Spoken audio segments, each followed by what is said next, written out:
Students, welcome to my channel mathematics studies. आज हम BA-BSc 6 semester की बुक लीनियर अलजेब्रा के चैप्टर नंबर सेकंड की एक्सरसाइज 2.3 का लेक्चर सेकंड देखेंगे। तो देखो, हमारे टॉपिक का नाम क्या है? Minimal generating set. Minimal generating set, इससे हमें क्या पता चल रहा है? मिनिमम मतलब जो छोटा, जनरेटिंग मतलब जो जनरेट कर सके, सेट मतलब सेट जनरेट करने वाला सबसे छोटा सेट। जनरेट करने वाला सबसे छोटा सेट, अगर उससे कोई छोटा होगा तो वो जनरेट नहीं कर पाएगा। जनरेट करने वाला सबसे छोटा सेट, अगर कोई उससे सेट छोटा होगा तो वो जनरेट नहीं कर पाएगा। उसको हम क्या बोलते हैं? Minimal generating set. अब इसको अगर हम मैथमेटिकल फॉर्म में देखें तो क्या है? हमारे पास एक सबसेट है एस, वेक्टर स्पेस वी का अ subset of a subset S of a vector space VF is said to be minimal generating set।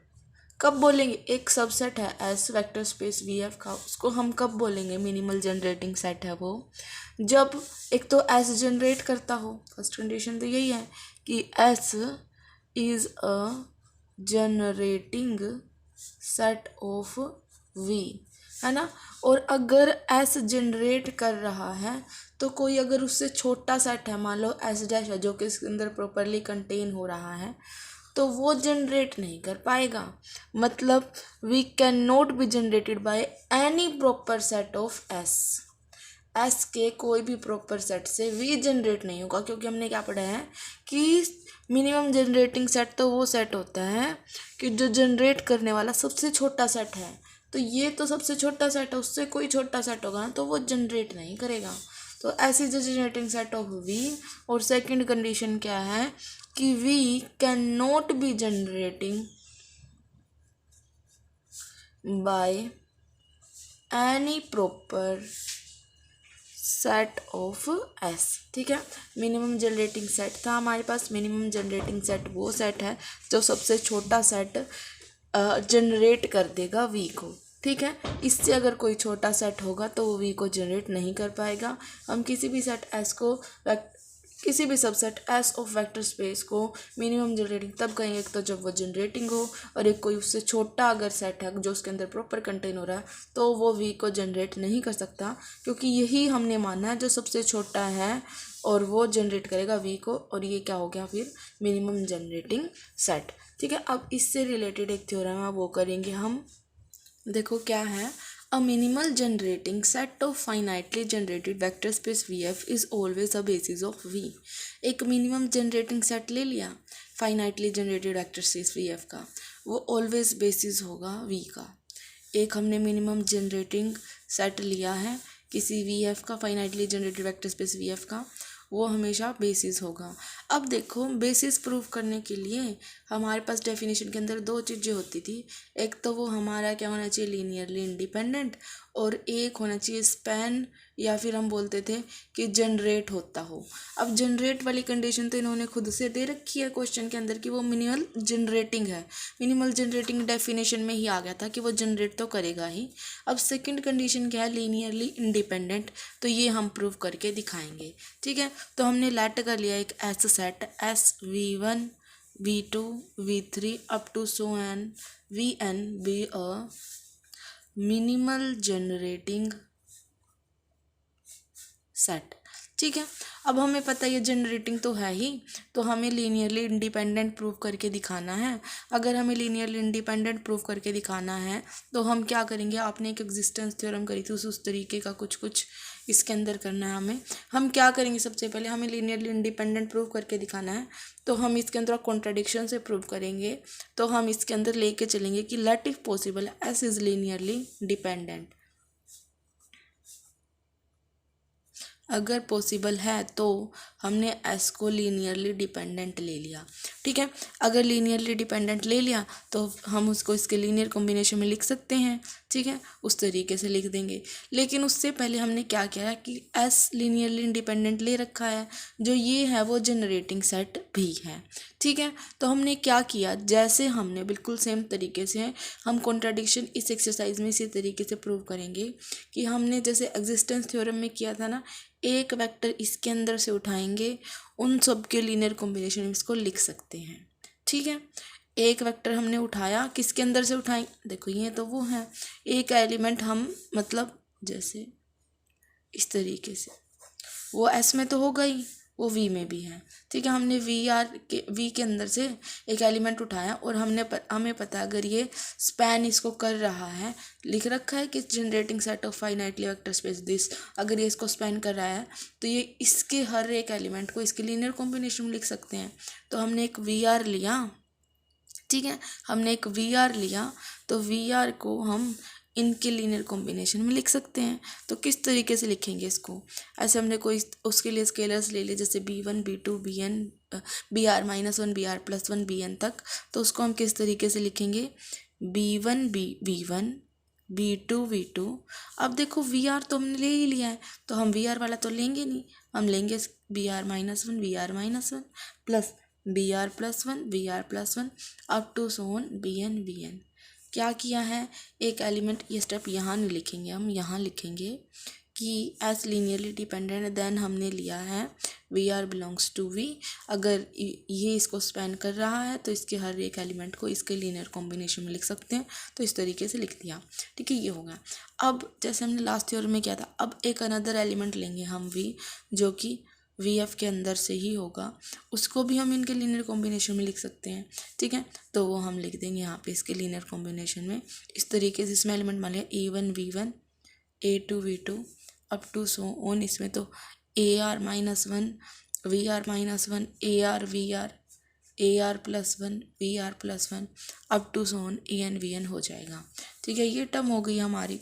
उसके बाद जो हमारी वैल्यू आई हुई है VR की, इसके अंदर यहाँ पे पुट कर देंगे, तो वो हो जाएगा A1 V1 A2 V2 AR-1 VR-1 VR की value B1 V1 B2 V2 up to so on BR-1 VR-1 BR+1 VR+1 up to so on BN VN plus AR+1 VR+1 up to so on AN VN। ये हो गया। ठीक है, अब हमारा ये किस तरीके का सेट आ गया, जो कि इससे जनरेट हो रहा है। इसके अंदर एलिमेंट कौन से, V1 V2 VR-1 V1 V2 VR-1 से लेके VN तक के एलिमेंट हैं। मतलब अब जो ये नया सेट आया है ना, इसके अंदर एलिमेंट इस तरीके के V1 V2 अप टू सोन VR-1 VR+1 अप टू सोन हमारा क्या हो गया VN। ठीक है, अब एक एलिमेंट हमारा कम आया इसके अंदर से। ठीक है, अब एक एलिमेंट कम हो गया तो हम लिख सकते हैं कि जो एस डैश है वो कंटेन हो गया किसके अंदर, जो हमने एस लिया था उसके अंदर, क्योंकि एक एलिमेंट कम हो गया। और हमने यहाँ पे क्या भी देखा कि एस मिनिमल जनरेटिंग सेट था, और उससे तो हमारा जनरेट हो ही रहा था, उससे हमने एक छोटा सेट लिया, ये जनरेट हो रहा है, तभी तो इसको इस तरीके से लिख सकते हैं, जनरेट को ही तो इस तरीके से लिख सकते हैं।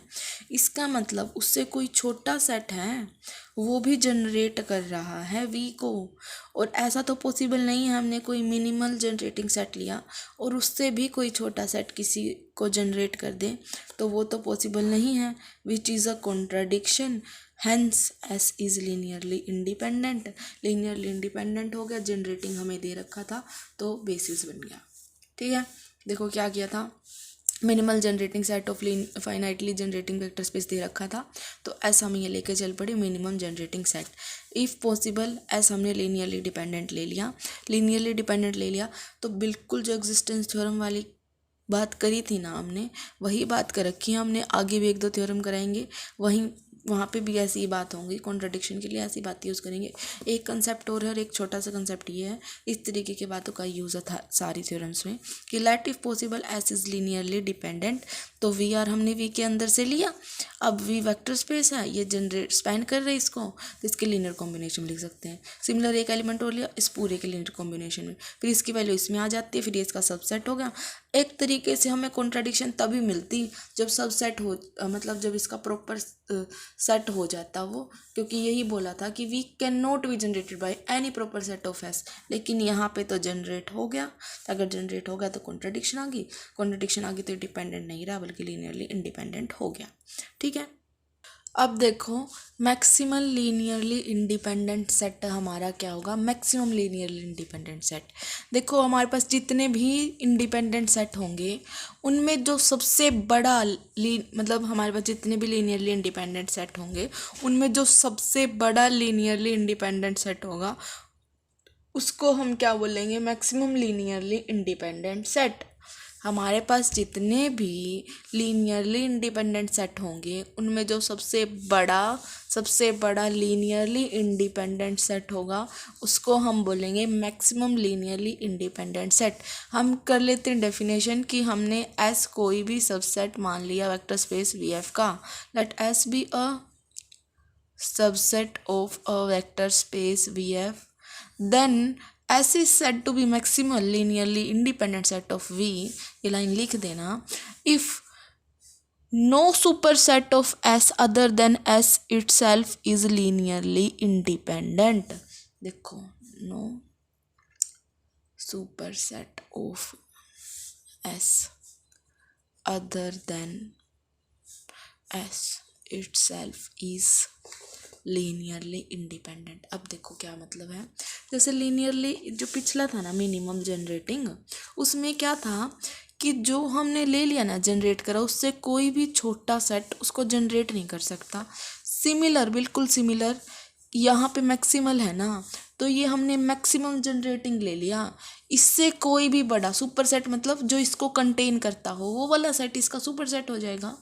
तो इससे कोई भी बड़ा सेट वो लीनियरली इंडिपेंडेंट नहीं होना चाहिए, यही सबसे बड़ा लीनियरली इंडिपेंडेंट सेट है। यही बताया मैंने स्टार्टिंग में कि लीनियर इंडिपेंडेंट में से जो सबसे बड़ा लीनियरली इंडिपेंडेंट होगा वो मैक्सिमल होगा, और उससे भी बड़ा फिर कोई भी लीनियरली इंडिपेंडेंट नहीं होना चाहिए, क्योंकि फिर तो वो मैक्सिमल लीनियर इंडिपेंडेंट हो जाएगा ना। हमें क्या बोलना है कि एस कब होगा मैक्सिमम लीनियरली इंडिपेंडेंट, जब होगा जब no superset of S other than itself is linearly independent. उसको छोड़ के उससे बड़ा कोई सेट लीनियरली इंडिपेंडेंट नहीं होना चाहिए, तब हमारा जो ये एस होगा वो मैक्सिमम लीनियरली इंडिपेंडेंट सेट होगा। अब एक बात और है, अगर हमने किसी क्वेश्चन में मैक्सिमम लीनियरली इंडिपेंडेंट प्रूव कर दिया तो हम ये भी बोल सकते हैं कि वो बेसिस हैं, या फिर मतलब अगर हमें बेसिस प्रूव करना है ना किसी क्वेश्चन में तो हम maximum linearly independent set prove कर देंगे ना, तो भी वो बेसिस प्रूव हो जाएगा। ठीक है, देखो थ्योरम करने से पहले एक छोटी सी बात है कि अगर हमारे पास कोई मैक्सिमम लीनियरली इंडिपेंडेंट सेट है ना, ठीक है, कोई भी उसमें V1 से लेकर मान लो Vn तक के एलिमेंट है, और अगर हम कोई अनदर एलिमेंट V मतलब V वेक्टर स्पेस का अगर उसके अंदर ऐड कर देना तो वो इंडिपेंडेंट ना होके लीनियरली डिपेंडेंट बन जाएगा। क्यों? क्योंकि कोई भी मैक्सिमम लीनियरली इंडिपेंडेंट सेट से बड़ा सेट लीनियरली इंडिपेंडेंट नहीं होगा। ये हमने इसी स्टेटमेंट में पढ़ा था कि वो मैक्सिमम लीनियरली इंडिपेंडेंट सेट का मतलब क्या है कि इसमें अंदर लीनियर इंडिपेंडेंट सेट सबसे बड़ा यही है।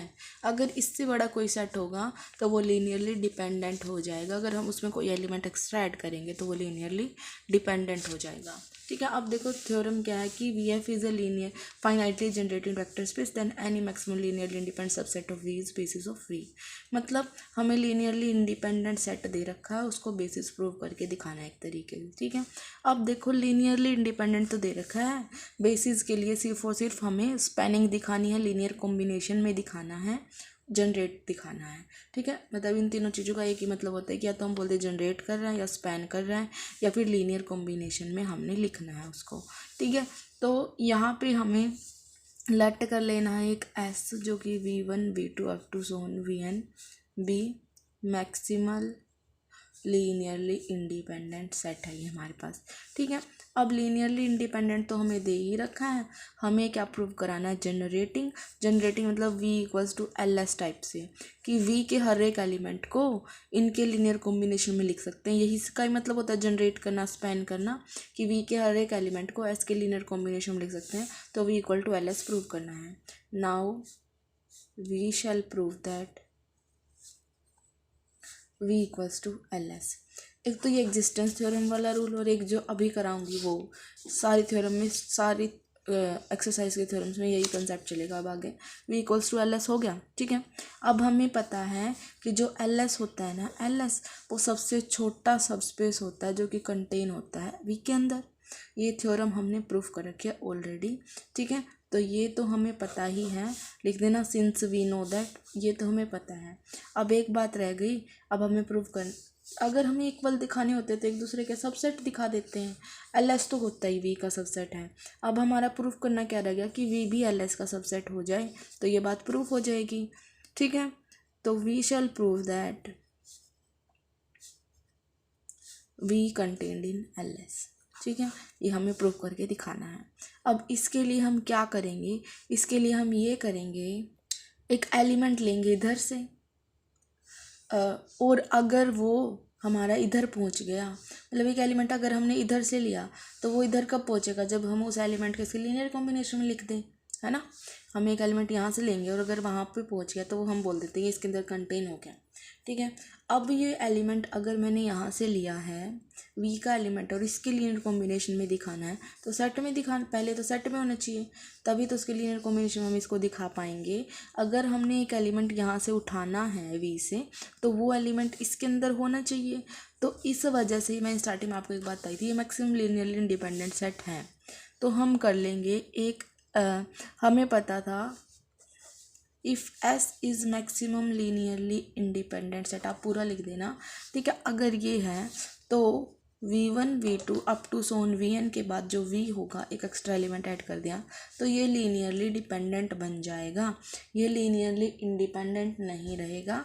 क्यों? क्योंकि ये सबसे बड़ा मैक्सिमम लीनियरली इंडिपेंडेंट, इससे कोई बड़ा सेट होगा तो वो इंडिपेंडेंट नहीं बल्कि डिपेंडेंट होगा, जहाँ पे जो मेरा v है वो vf के अंदर से लिया है हमने। ठीक है, ये हो गया, इसके अंदर से हमने एलिमेंट ले लिया। अब इसके अंदर से एलिमेंट ले लिया, इस तरीके से लिख लिया, तो इसके लिए जो हमारे स्केलर्स हैं वो एग्जिस्ट करेंगे। Then there exist scalar a1 a2 up to so on an और a। ठीक है, ये स्केलर एग्जिस्ट करेंगे, not all zero. Not all zero क्यों? क्योंकि लीनियरली डिपेंडेंट के केस में नॉट ऑल जीरो होते हैं। लेकिन अब मेन मुद्दा किस पे आया, ए का मुद्दा आया है कि जो ए है वो जीरो है या नॉन जीरो है। ठीक है, उसके अभी तो हमने सिर्फ एक एलिमेंट लिया है वी, जो कि इधर से उठाया है। अब हमें इसको लीनियर कॉम्बिनेशन में भी तो लिखना है इनके।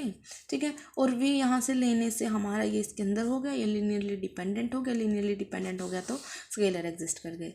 अब बात आई स्केलर पे, क्योंकि यही एलिमेंट एक्स्ट्रा लिया था, इसका स्केलर भी यही है, तो इस पे केस बनाएंगे हम ए ज़ीरो है या फिर नॉन ज़ीरो है।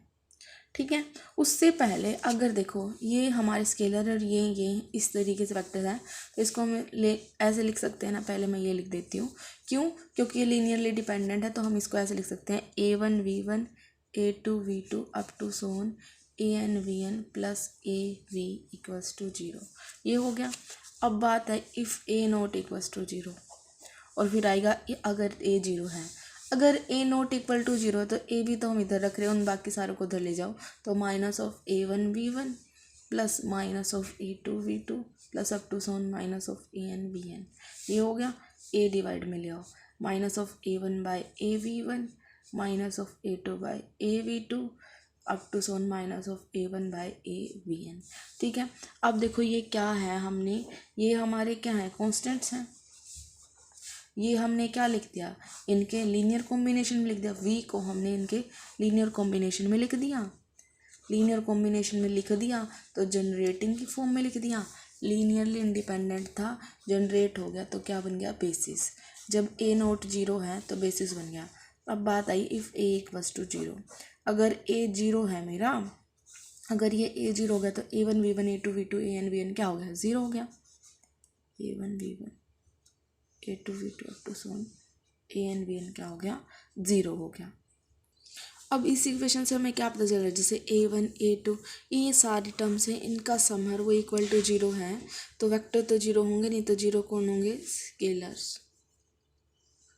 सारे स्केलर्स 0 तो क्या होगा, लीनियरली इंडिपेंडेंट, लेके हम चले थे linearly dependent, hence there is a contradiction, तो ये केस तो मुमकिन है नहीं, तो A0 0 होगा। और उस केस में हमने स्केलर भी दिखा दिए, मतलब ये स्केलर बोलो, इस केस में हमने लीनियर कॉम्बिनेशन भी दिखा दिया, तो जनरेटिंग हो गया, और लीनियरली इंडिपेंडेंट दे रखा था तो बेसिस बन गया इस तरीके से। जो ये थ्योरम है ना, बहुत ज़्यादा यूज़ है इसका हमारा। क्या है इसका यूज़, कि बेसिस प्रूफ करने के लिए बोलेंगे तो हम मैक्सिमम लीनियरली इंडिपेंडेंट प्रूफ करके दिखा देंगे, क्योंकि मैक्सिमम लीनियरली इंडिपेंडेंट ही बेसिस होगा हमारा। ठीक है, तो ये थी हमारी मैक्सिमम लीनियरली इंडिपेंडेंट की बात और मिनिमल जनरेटिंग सेट की बात। Thank you guys for watching my video, please do like and subscribe to my channel. Thank you so much.